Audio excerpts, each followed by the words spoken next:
నువ్వు అనుకున్నదే నిజమైందే. దానికి కారణం నీ మాటలు. నేనేం తప్పు మాట్లాడినా? ఓ మగాడిని మగాడిని చేయాలన్నా, మగాడిని నాలాంటోడిని చేయాలన్నా దానికి కారణం ఆడదే. ఆ తర్వాత ఆకు పసర్లు తాపిస్తే నేను మగాడిని అయిపోతానా? మళ్ళీ ఓ ఆడదాని వల్లే అయినా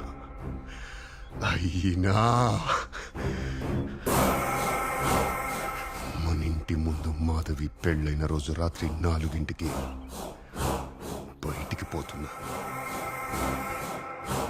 ఏదో మూలుగు వినిపించి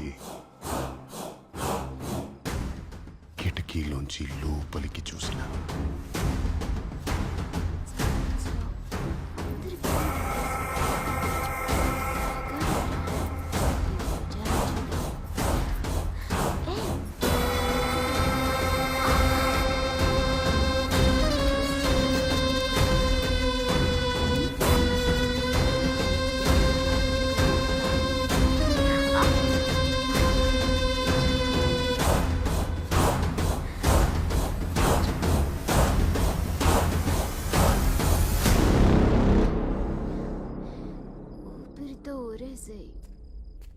అంతే. ఆ రోజే నాకు అర్థమైంది నేను మగాడినేనని, పనికొస్తానని. దాని వెనకాలే వెళ్ళిన, పనికొస్తానా లేదా అని చెక్ చేసిన. పనికొచ్చినా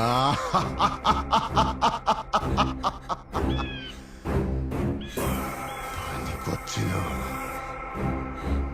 ఎక్కడ ఎవరికి చెప్తుందోనని చంపేసిన.